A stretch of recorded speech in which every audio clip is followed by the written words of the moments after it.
Hey y'all, thank you for coming. Get started probably a little after 7. Sit tight. Sit tight until then.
Is everyone able to see the presentation?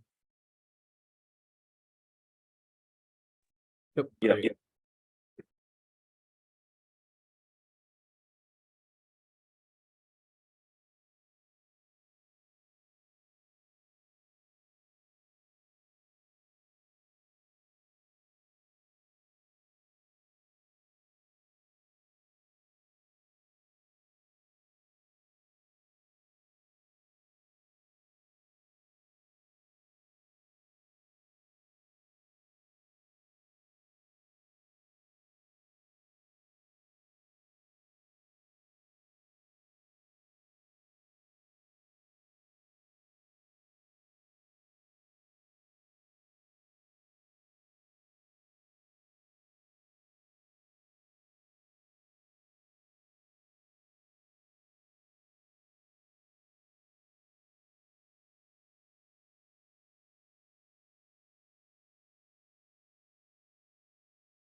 Thanks everyone for coming. Gonna continue to wait a few moments for people to trickle in.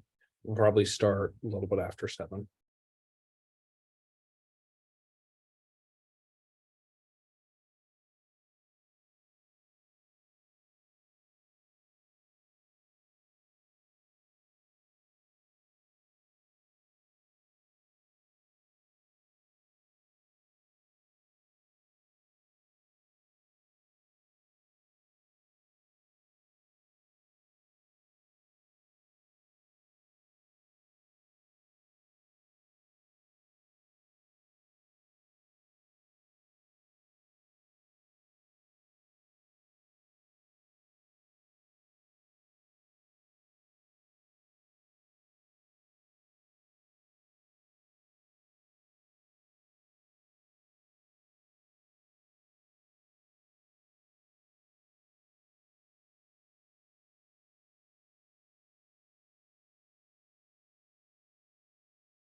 Hi, everyone. Thank you for coming. I think we're going to give it another maybe 2 minutes, and then we will get started. Just want to make sure everyone has an opportunity to hop on and not miss everything. Just give us a few more minutes.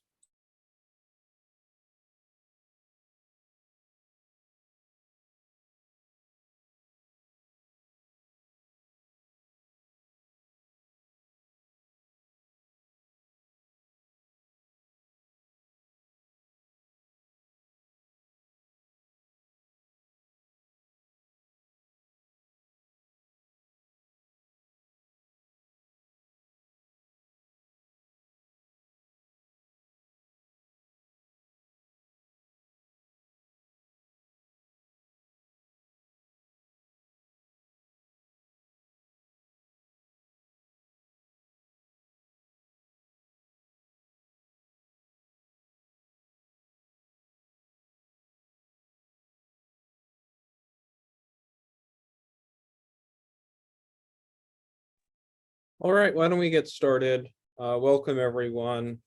My name is Logan Grodsky, and I am the undergraduate student body treasurer.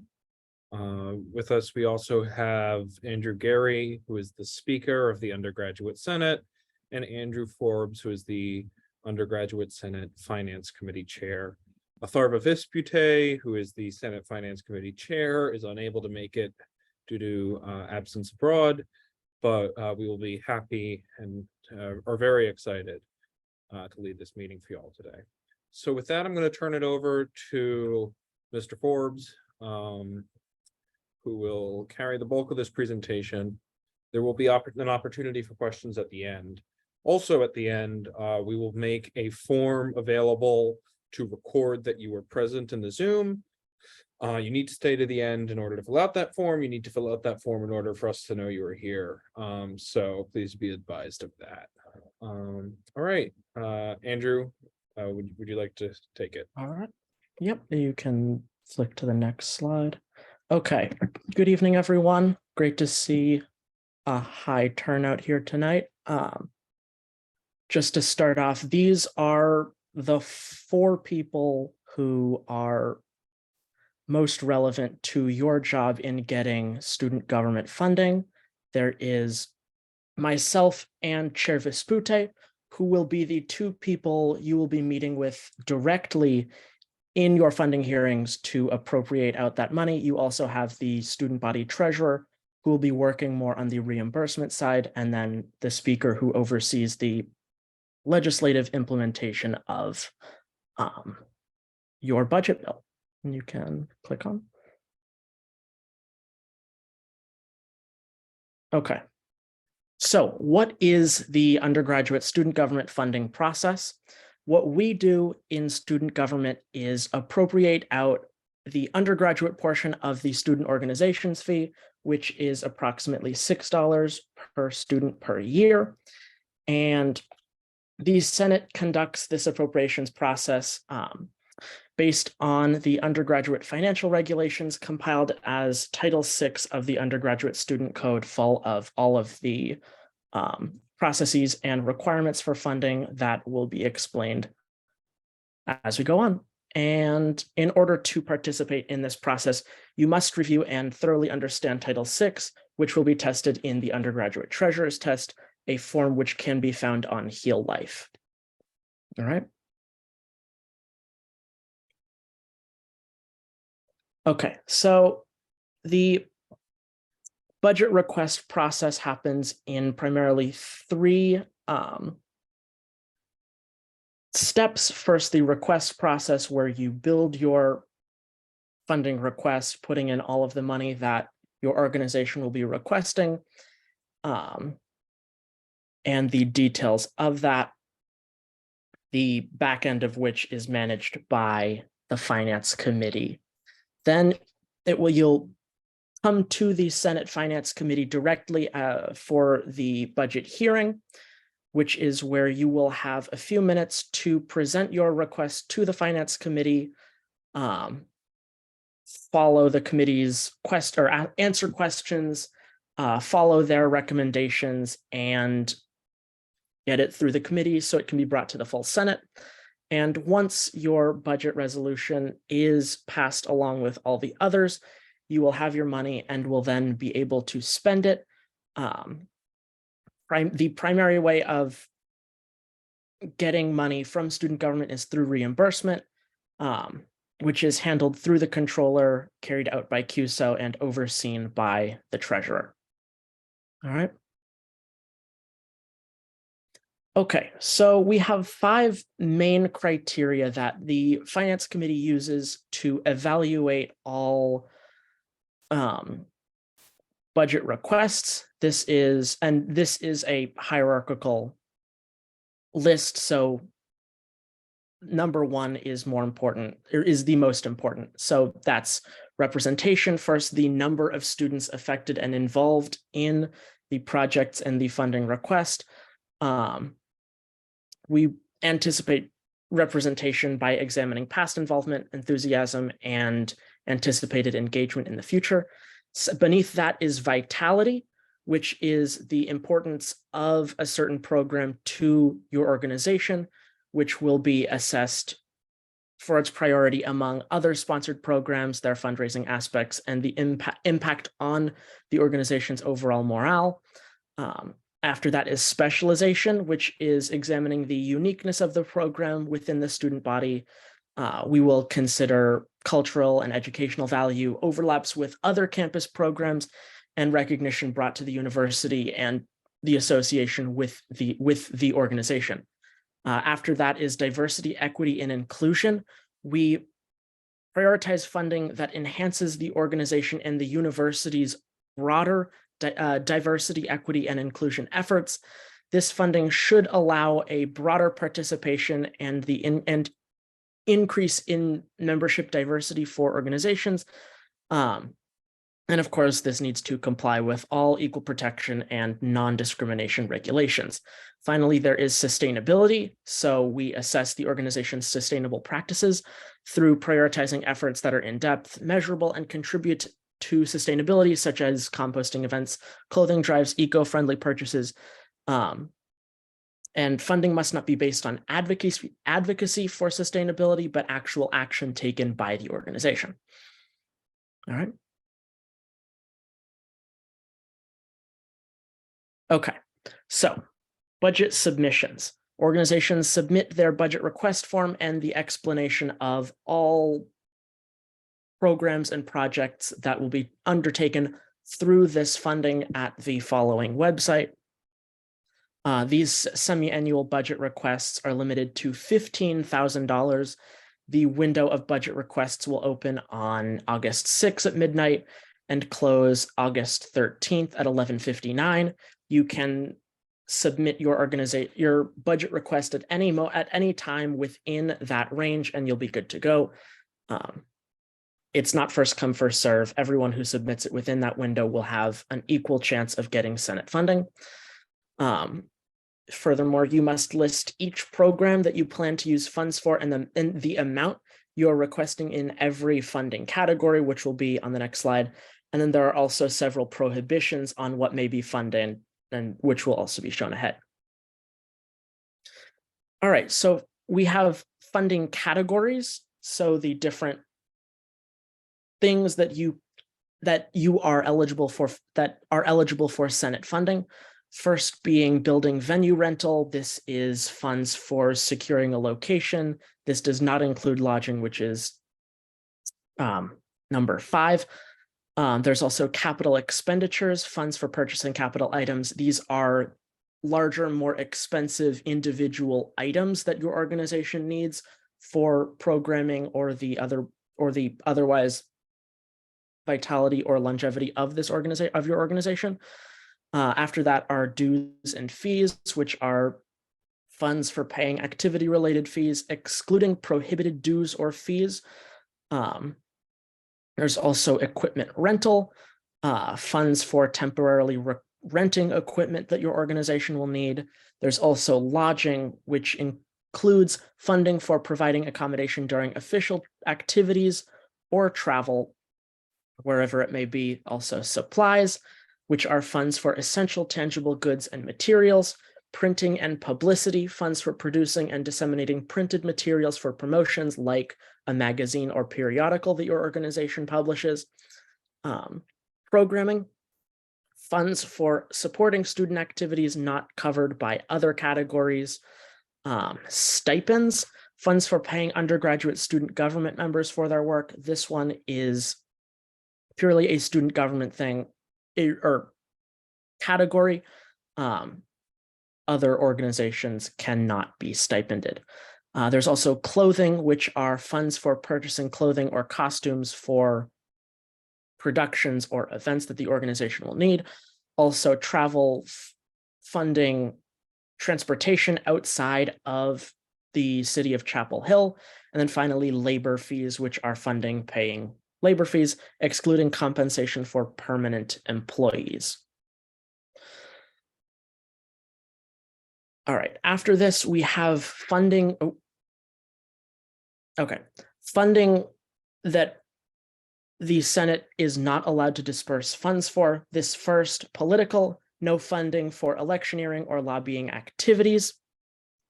Religious, no funds for events promoting religious indoctrination or recruitment. Future benefits, so no spending for purposes realized in the following fiscal year. All of your budget request for that is coming up must be spent within the next year and have a purpose for this upcoming year. Also stockpiling, no purchases beyond immediate operational needs. This one is similar to future benefits, all that you request the money that you need now, not that you might need in the future. Donations, no donations to organizations except for honorarium requests for undergraduate speakers. Also, food consumption, no funding for general food consumption except approved food insecurity programs, which are its own funding budgetary category that will be seen later on in the year. Firearms and weapons, not necessarily prohibited entirely, but that is not our job. For any firearm or weapon funding, you would need to refer to the Student Safety and Security Committee for any approval on that front. Also, advertisement, no funding for publications or website advertisements except campus election candidates. Retroactive tax payments, no retroactive payments for tax liable services. Then ex-employees, no salary payments to former employees except for due settlements. Individual gain, no expenditures benefiting only individuals, excluding salary stipends or campaign subsidies otherwise mentioned. Alcohol, tobacco, and other illegal substances are strictly prohibited, no exceptions anywhere. We also hold paper standards. So all printed paper that is funded by student government must contain at least 30% post-consumer recycled paper. So if you have a newspaper or periodical that is being printed, it must be printed with at least 30% post-consumer recycled paper in order to receive Senate funding. Also, dues, no funding for national or superior organization dues. If your organization is a chapter of a broader national organization that is required to pay dues, the undergraduate student government cannot fund that. And then finally, gift cards, no funding for gift cards, certificates, or vouchers, largely because once a gift card is purchased, there is little to no oversight on what can be spent, including these previously mentioned prohibited expenditures. All right, and then I'll turn it back over to Treasurer Grodsky to demonstrate just how an application is performed. Hello, everyone. It's me again. There we go. Okay, yeah. So I'm going to show you the website that we use. It's going to be congress-finance.unc.edu. Then if you just put in that, we're having some IT issues. That might not work, but what will work is going to be congress.-finance.unc.edu/appropriations/index. And that'll bring you to a page that looks something like this. You'll probably have to sign in with your Onion. Then to submit a funding request, you press submit a funding request. And from here, it's mostly pretty self-explanatory, but I'll run through it with you. Give the name of your organization. Give the name of the people, all the stuff of the people in your organization, specifically president, treasurer. Don't need to go through that. Membership. We're going to ask you to give us as good an estimate of your members as you possibly can. And then, so paying would be people who pay dues, non-paying would be people who don't pay dues but are associated with the organization, and give the best faith estimate that you can. Don't obsess over that. It's not a huge part of the process, but it is, your organization can't be discriminated against based on its membership size, to be very clear, but we do like to have that information. So do the best you can there. Number of students affected by the programming is very important. Please give the best faith estimate that you possibly can, whatever that may be, so that, you know, if you're holding an event, how many people are going to attend the event. If you give a number that is wildly off, and we find out, you know, there are a range of actions that the undergraduate senate can take, or that I can take as treasurer to rectify that. There are actions which the honor court will take to rectify that. So please be advised that that you know, this form is made under it's on your honor, and everything that comes with the honor system goes with it. Organization officially recognized by the university. You better put yes. If you put no, well, then we're going to throw out your application, because you need to be an official registered student organization or university sponsored organization in order to receive USG funds. You have to put yes. It's the law. If you won't do that, we just can't fund you. So you have to put yes for this. If you put yes for this, well, then we're again going to, you know, throw out your application, because you can't do that either. So you better put no for that. Do you have a certified organization? There's right answers to all of these questions, is kind of what I'm getting at. Yes, you better, because if you don't, we can't give you funding. Actually, when you submit this, if you don't technically have a certified organizational treasurer, which is a authorized financial officer who has passed the undergraduate treasurer's test. If you don't have one of those when you submit this, that's fine. But by the time you have a organization funding hearing, you do need to have that. You got to put yes for this. I don't care about this at all. It doesn't, this to be clear, doesn't matter. If you leave it blank, nothing will happen. So this is going to be a little bit different. It'll be for fall 2023 budget is probably what it will say. And for that, you're just gonna want to, you know, if it says invalid, don't put anything in that, because it means it's not a legitimate funding category. The funding categories are defined by the USG budget resolution, which was recently passed. So the ones that say valid are the ones where you can put something, be advised. So yeah, then statement of purpose, describe what your organization does generally. I think there's a character limit here, so do your best there. A lot of this is kind of fast and loose. Please do the best that you can. The stronger your application, the more likely it is you're going to get more funding. But we're never, you know, you can only do as good as you can do. Don't freak out over any part of this application. And then description of expenses. So this is where you should be most meticulous. So you're going to want to do program one. Let's say you're holding you know, you're a performance organization, you're having a performance and you're renting it. And for this performance, you are hiring a dance instructor, you are renting a venue, and you are you're hiring a dance instructor, renting a venue, and you are, what are the other, what's another category? You're buying props, or you're paying for someone's lodging, for whatever reason.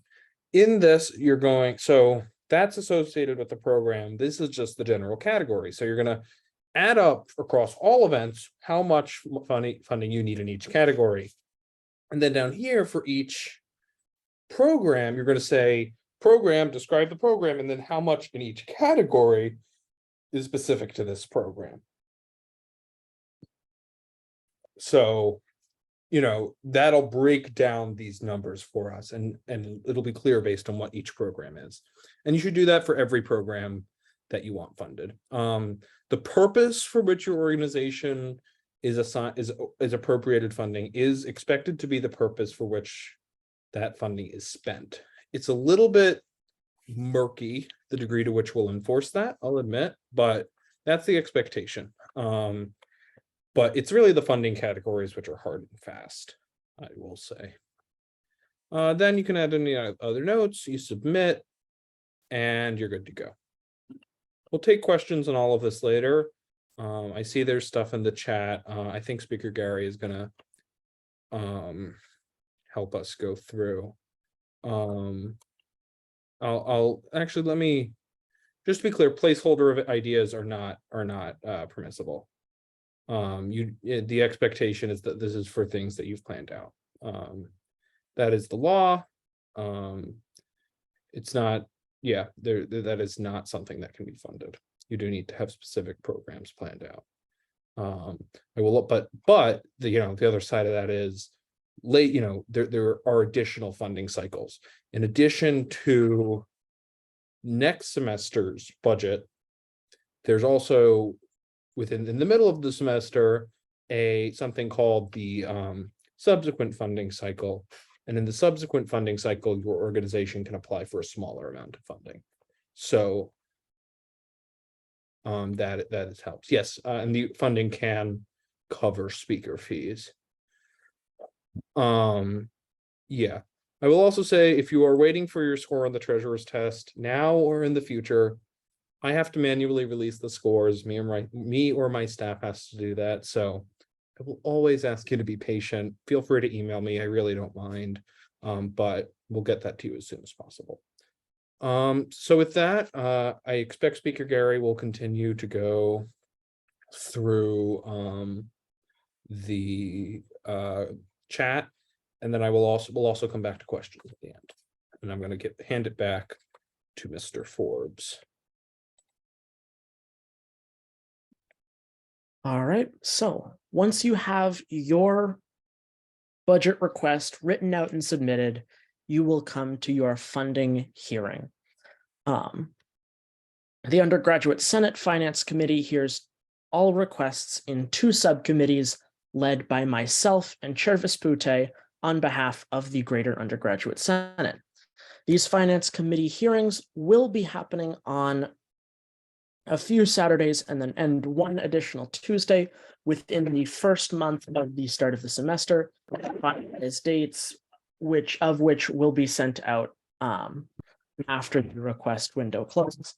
And during the funding hearings, each organization will be given a short interval, a few minutes, to present their request, and then will be subject to questioning from members of the Undergraduate Senate to gauge the impact of their organization, what elements of funding are most important to them, etc.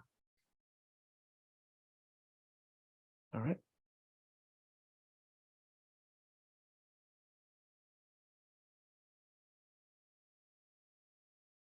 Okay. Then during your organization's funding hearing, senators will try to gauge how your request aligns with the objective criteria. Examples may ask, such as, how many people do you expect to attend your event? This falls under the representation requirement. Which of these programs would you prioritize funding for? That falls under vitality to your organization. And how can you ensure that this programming would be environmentally neutral, which falls under the sustainability aspect? All right, then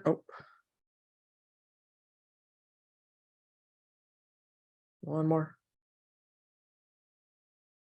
All right, so once the Finance Committee has heard your request and asked you questions, the subcommittee will recommend funding.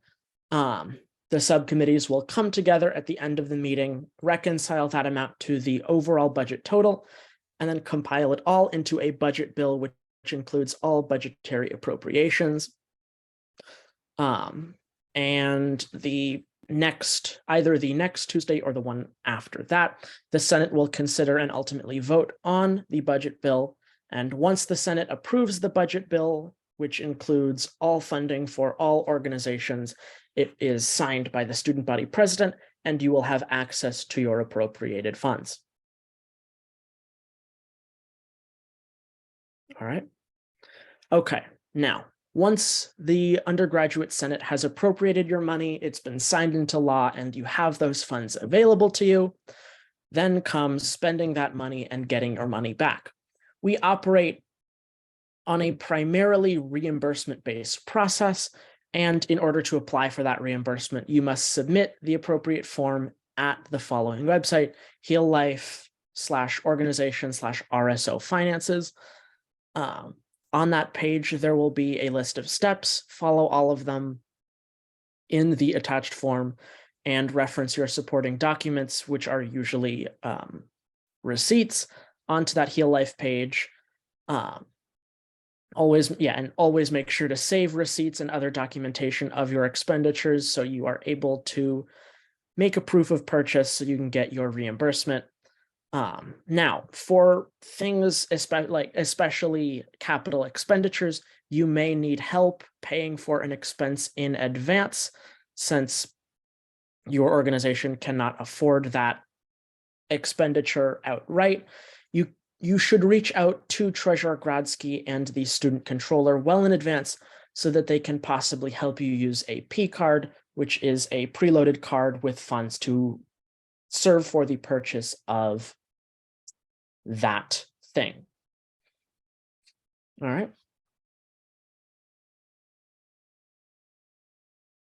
All right, and that about wraps up our crafted presentation. And we will now answer questions from the chat. Yeah, I'm going to actually start with the people who use the Q&A feature. Speaker fees or honoraria used to be a category. What would that now be considered? I am not sure. I'd have to reference the text of the budget resolution. I think it may still be a category. I apologize if that wasn't reflected in the PowerPoint. If it's not, the general rule is this: if it doesn't fall into one of the other categories and is not prohibited, you should feel okay to ask for funding under the programming category. How can we petition the type of things that SGA allows us to apply for funding for? I'm not sure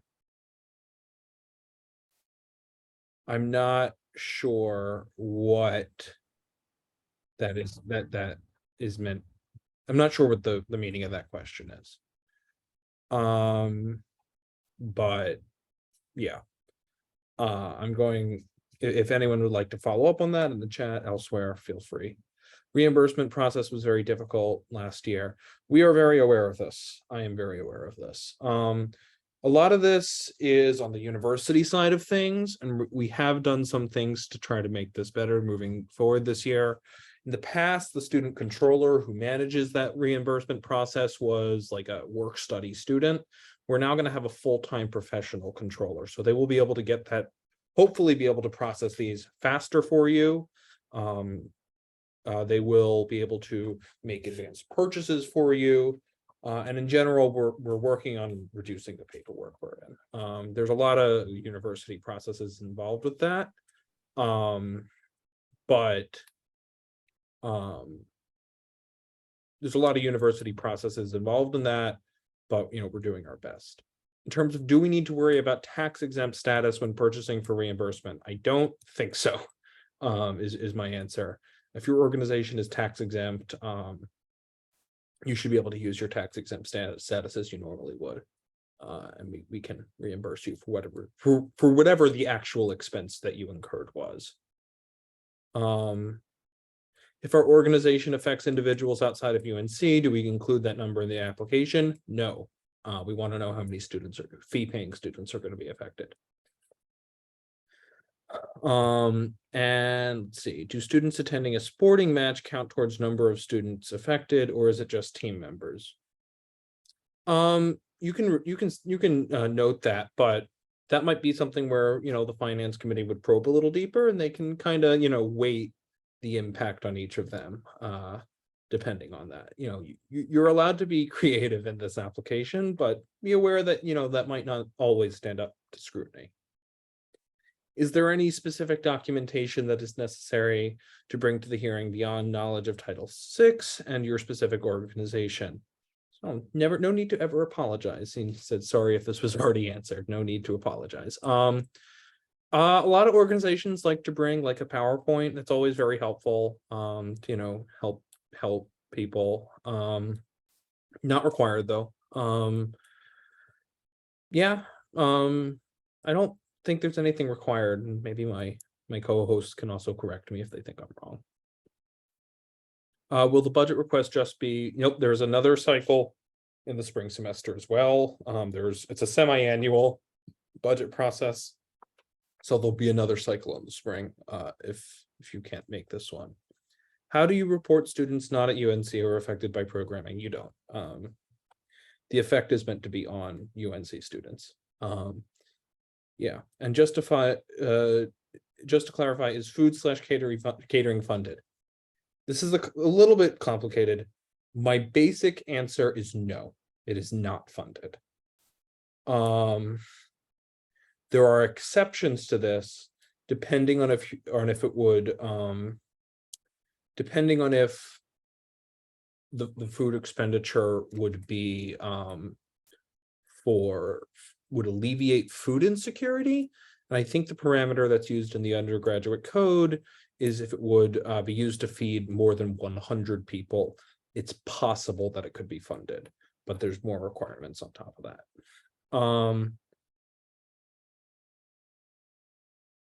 And yes, once the funding is approved, a reimbursement form must then be filled out after each event to actually get the money from the Senate. If your organization can't do that,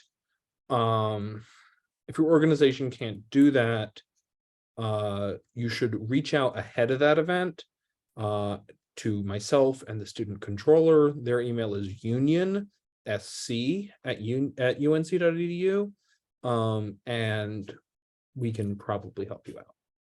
If you are still in the process of becoming a registered organization with UNC, will we be able to fill out the funding form? You can fill out the form. All you need, if you're not a registered student organization at the time we appropriate the funding, which will probably be in the very first weeks of school, you cannot receive funding. Can this funding cover fees for referees? Yes, that is an example of a labor fee, so you can apply under the labor fees category. Can we access the Title VI code document? Where can you access that? You can access that at senate.unc.edu. I'm not 100% sure if that is currently updated, but also if you go to the undergraduate treasurer's test, which is on the undergraduate Senate eLife page, it's a form that's linked in the form as well ahead of when you take the test. Will hearings be over Zoom or in person this year? I cannot confirm that. In the recent years, it's been in Zoom, and I would imagine, although I cannot promise, do not take this as a promise, I imagine that it will be in Zoom as well. Okay. Are there any other questions that I missed? Feel free to raise your hands, put it in the chat again. Also at this point, Speaker Gary, I think, is going to put the form, the sign-in form in the chat. So please fill that out so that we know you are here. And then you should be good to go, and we will continue to answer questions. Yes, Duncan. Yeah, I just have a question. I'm not too confident in my score on the treasurer's test. I know that you said that it's gonna take you a minute to grade it, but if I did it again, would you just grade my latest one, or would you Yeah. grade Yeah. the? Okay, okay. You can take the treasurer's test as many times as you would like. You just got to get at least an 80 by the time that your funding hearing is held. So that's the only requirement. Yes, Fisher. Hey, so I asked the question about if we're not quite a registered organization yet, but we will be in the future. So you said we should go ahead and fill out that form, and as long as we are a registered organization by the time that funding is appropriated, that would be fine. That is my expectation. Speaker Gary and Senator Forbes can maybe jump in if I'm wrong. I'd have to look at the exact language in the code, which I also encourage you to reference. But you definitely need to be a registered student organization by the time you appropriate funding. I don't think you need to be one at the time of your hearing, but I can double check on that for you. If you want to flag that for me in an email, my email, by the way, everyone, is usgtreasurer@unc.edu. If you ever want to flag something, if you ever want me to make sure I see something, I always encourage you to flag that in an email for me, but that's my basic belief. Yeah, Karen. Hi, so I just had a question regarding the little form or the exam that we had to take. And I was curious to know if there's any way you could provide us specific feedback regarding like what questions we missed, because it just tells you the score and like I don't know to improve on from like, just having the score. Yeah. So the trade-off that we make is that you can take it as many times as you want, but yeah, you don't get specific feedback. It's meant to be taken blind, so you're not able to guess your way to an 80. So no, I'm not going to be able to do that, unfortunately. Okay, got it. Thank you. Yeah. Links one. Hi, I was wondering, do payments made over PayPal or like electronic payments count as receipts? Yeah, so we greatly prefer that you not do that. What's possible is that if that's the only record that you have, what's possible is that you're gonna have to go through the process of getting additional information. But as a matter of good practice, always good to get them to like get whoever you're contracting with, to get them to send you a formal invoice, because that is really what's required. You can always, if you have questions about that, a great resource to reach out to is going to be the student controller, since they handle that directly. Thank you. Karen again. Sorry, I didn't realize my hand didn't lower. No worries. Disregard that, please. Ambika. Hi. I realized that my question was asked or answered audibly and also in the chat, but the answers were conflicting. So for the committee budget requests, are we allowed to use PowerPoints or no? Yes, you may. Okay. Just want to make sure. Thank you. Am I wrong, Andrew? Either of the Andrews present? I know working with the committee last year, just due to the number of organizations requesting funding and the need to save time just getting through so many organizations, we tended to stick to a blanket no PowerPoint presentation just out of fairness for all organizations, since that would take more time and we'd have to be fair to all organizations. Okay, I didn't know that. I used to serve on the undergraduate Senate Finance Committee, and in my day we had PowerPoints up the wazoo. But if there's a different change, it's the prerogative. It's the prerogative of the current Finance Committee to set different rules. So yeah. Daily. Hi, is there any way you could go over what we're supposed to type into the program 1, program 2 thing again? I was just a little confused about that. Yeah, so what you're generally going to want to do there is to, every time, however you want to group that is generally fine, but whatever program, whatever, general purpose you're doing, whether that be an event, whether that be an ongoing, project that your group is working on. You're going to, you're going to break down, you're going to say what this project is, describe it in as much detail as you see appropriate. And then you're going to describe how much in each category is going to that program. In addition, and that's in addition to how much in each category, the overall distribution per category that you have, that you put in above. Does that answer your question? Yes, thank you so much. Yep. Sarah? Hi, yeah. So I went to go look at the treasurer's test and I'm a little confused because it says that you should provide all information as you gave it corresponding to the Heal Life form, including providing your UNC email when we're asked. And then the only option is to check a box with the email that says record, and it's my Gmail. Thank you. Okay, thank you for bringing that to my attention. I will change the settings on the form. Okay, awesome. Thank you. To my attention. Yep, that's just an error in my programming of the form. Only drop, we've only sent that out this week, so there still might be a few bugs in my Joseph. So Sreya?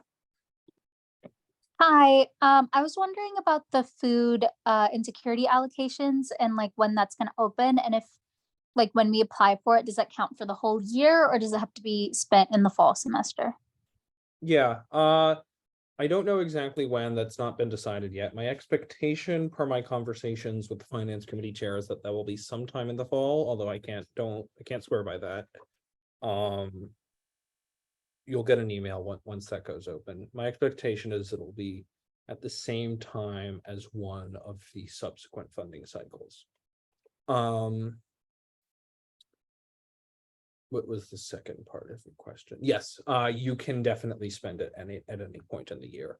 Up until there's going to be, this is important to note, there's going to be a funding deadline at some point, which will be ahead of the end of the fiscal year. Be cognizant of that deadline. It's a soft deadline. We can extend if you need an extension for whatever reason. With prior notice, we can extend that deadline on a case-by-case basis, but you can do it up until then. Yeah. Links. Then I'm going to circle back to some of the Q&A questions. I was wondering, for programming, does it have to refer to events that you plan and perhaps host on campus, or could it also be like, could you also use that to pay for like an entry fee to an external event, such as like paying for a bid fee to a sports tournament? Would that count as programming? Yes. Okay, thank you. Anna? Hi, I was wondering, is there any way we can access finished requests from previous years? I'm not totally sure about that. It's possible that you can do that at the same website I showed you if you go to the request tab. If not, you can submit to the Undergraduate Senate to Speaker Gary. You can always submit a public records request by email, and then whatever you request, we can provide by email. I see your hand, Tisha. Do you mind if I circle back to the Q&A and then I'll come back to you? Yeah, go ahead. No worries. Great. Okay. Do all people at the funding hearing need to have passed the treasurer's test? At least one of the attendees needs to have passed the treasurer's test and be your organization's certified organizational treasurer for the purposes of the meeting. Is there someone whom we can check or clarify with someone to check if our application meets all requirements? You can always send an email to someone on the finance committee, but that's part of the process. Sort of checking that and making sure you meet the quality requirements is also what happens during your hearing. So it's up to you, but you can leave that to the hearing if you want. Do we need to attend the other meeting this week? Nope, you only need to attend one. How do we lobby for student government to eliminate funding provisions for ammunition and renting/leasing firearms in Title IV, Article 4, Section 331? You mean, Sam, if you're still in the chat, could I ask you to, if you're still on the call, can I ask you to just clarify that?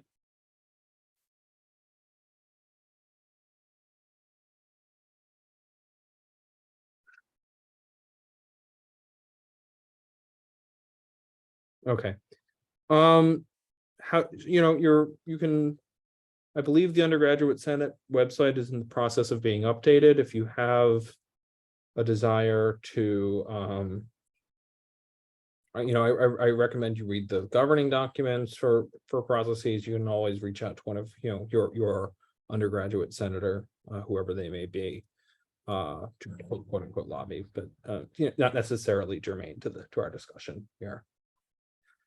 Can we get work that's done externally, like through Patreon is what I'm guessing that is, be reimbursed through student government? Yeah, that you can have that reimbursed under labor fees.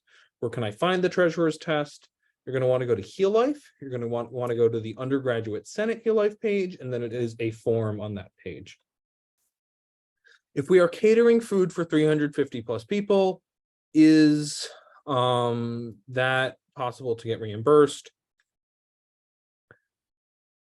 Possibly is what I will say. If that's the case, I'd ask that your organization reach out to us in advance so we can discuss that with you and reference the law, because this is a very complicated area of that. If it's for religious purposes, that's fine. It just can't be as long as it is not evangelistic, i.e., trying to get someone to convert or convince them of a religious dogma, you should be fine. Does the treasurer test need to be retaken if I already took and passed it in the spring semester? Yes, you have to take it every fiscal year. The fiscal year turned over on June 30th. When does the fiscal year start / end? It ends on June 30th and begins on July 1st every year. So basically, once the funding is approved, the reimbursement form must then be filled out. Yep, I think I already answered that. Where will this recording be posted? It will not be posted anywhere, not the recording itself. It is possible I will provide the PowerPoint as an attachment to the treasurer's test, but I'm not guaranteeing that. Can filing fees for tax status and business status be covered? Yes, I think. Not for business status, probably, but possibly for like 501c3 status. Not sure about that though. Good question. We can follow up with us if that's something you're interested in. Okay, Tisha, coming back to you. Hey, I was just wondering, what are the specifics for the funding presentation? Like, how long should it be again? Be about 10 minutes, I think. All right, thank you so much. Yeah, Christopher. Hey, Logan. Regarding student government executive branch, because of the Senate bill that included, I guess, the stipends, does that still need to be included in our budget that we put together or not? Yeah. It does. Okay. And I know it doesn't go towards the maximum amount of 15,000, but okay, right. Gotcha. Yeah. Okay, am I missing anything? How and when can we access RSO forms? And if you have all your questions answered, feel free to go, or if you really like the sound of my voice that much, feel free to stay. How/when can we access RSO forms? When I try to go under forms on Heal Life, it says there are no forms available. That's weird. Maybe if you could send me, whoever put that in, if you could send me a follow-up email, would appreciate that. Again, usgtreasurer@unc.edu. So yeah, that shouldn't be. It's possible if that is the case, we will just have to reach out to IT to get that. It might also be an issue of being logged in. I know I've come in contact with that issue across Heal Life. That's just the simplest. It's possible that isn't the case and it's a different issue, but that's the most common I come in contact with. Just to clarify, can we submit requests for programming that takes place in the spring if the purchases will take place in the fall? Yes. Although, reference the undergraduate code. Don't take me at my word for that. I don't have an encyclopedic knowledge of this stuff, and I've been working with it for now. This is my 3rd year, and it changes a lot. So double check on that. But we can't really enforce that if you do, because it just kind of accrues over the course of the fiscal year. until it reverts at the end of the fiscal year. You lose all the money at the end of the fiscal year, by the way. Goes back to the Senate. But there's no way we will enforce that. And then finally, sorry for asking again, how long is the undergraduate Senate finance hearing supposed to be? It should be about 10 minutes. And that includes your presentation as well as asking and answering questions and having your money be budgeted. Yeah, so don't make your I wouldn't make your presentation longer than like 3-ish minutes. What's the RSO form? I don't know. I think that was it's not a thing. I think it was just a reference to the mechanics of real life. Tanjita? Hi, so going back to what you said about the PayPal receipts and like electronic receipts like that, what should we use instead if we're not using those to show proof of our purchases? Ideally, you would ask whoever you're paying to provide you with an invoice. Okay, gotcha. Thank you. Okay, going to the chat. Would traveling/lodging for speakers for an event be allowed for funding? Yes, but there is I don't remember exactly what it is, but there's a specific parameter for that in the code, so please reference that.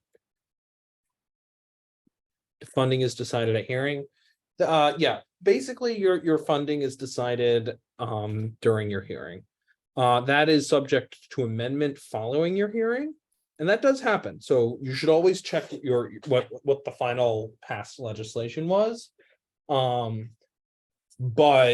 because it can be also amended by the full committee during what's called the reconciliation process, and then again by the undergraduate Senate when it considers it. How do we submit attendance? Speaker Gary provided a form. If he could do that again, that might be very helpful to the group. I'm also going to stop sharing. I want to see. No need to share that anymore. Yep. Just to go back to that, so funding is decided at the hearing. This also means that you have to be present at your hearing. Of course, a lot of organizations last year did not get any money because they failed to show up to their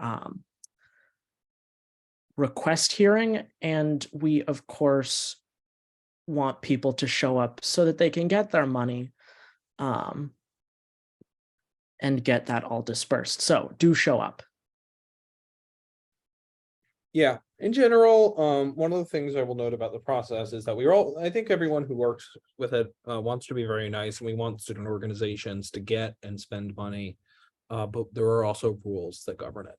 And, you should be very cognizant of the rules. This is a rules-based process. I see another Q&A question.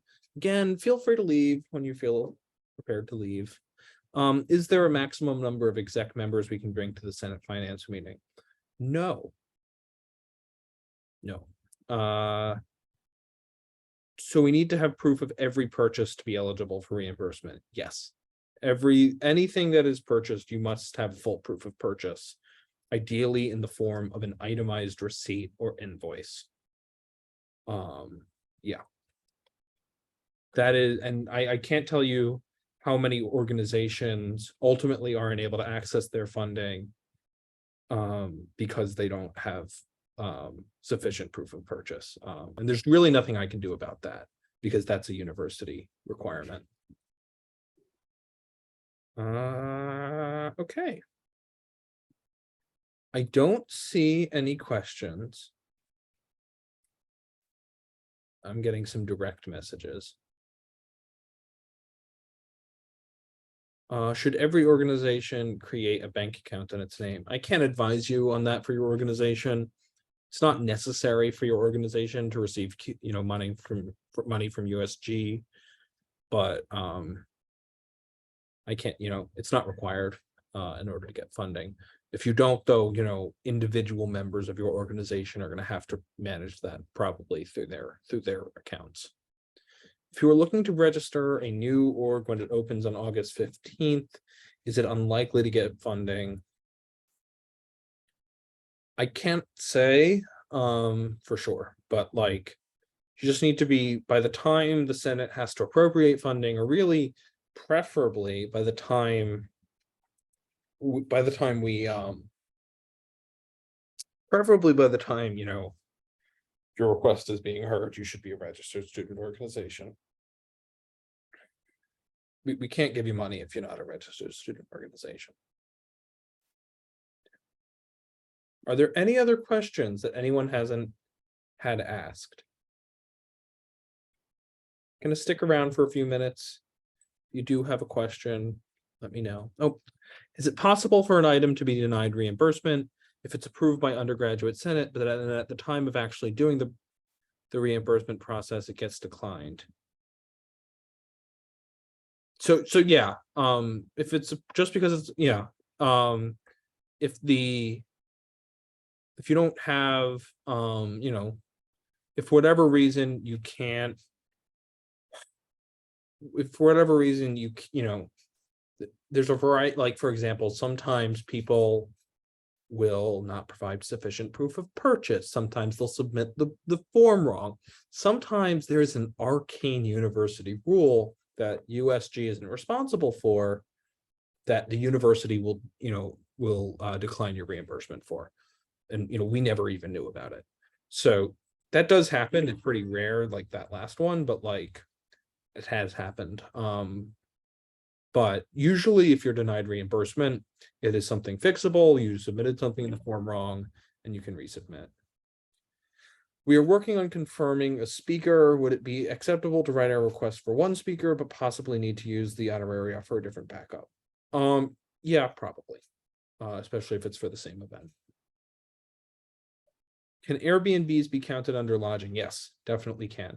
And there is a specific rate for lodging. It's $35 per student per night. So that's how much we'll fund up to. Okay. What's the process of getting the money from the Senate before it is to be spent, rather than doing the reimbursement route? For this, and we ask that you only use this if absolutely necessary, that involves, you'd have to email me and the controller, we'd have to discuss it with the business office, and then we can sometimes use a university P card, purchasing card, to pay for that ahead of time. But that's not doable in every case, I will warn. So you should definitely, if that's your plan, you should definitely plan to ask for that as far in advance as possible.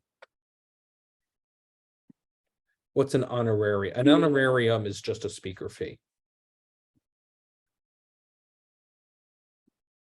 Okay. I'm going to continue hanging out. If you have a question, let us know. And if not, please leave. It's a Monday night. It's Tuesday. There's not that much summer left. Enjoy it. Don't be with us. Since the budget form has to be filled out by the 13th and we can't register until the 15th, will our budget request be ignored? Andrew Forbes, have you had the opportunity to investigate that any further, or have any insight? I feel like this is now maybe the third time we're answering that, but I do want to get you all the best answer we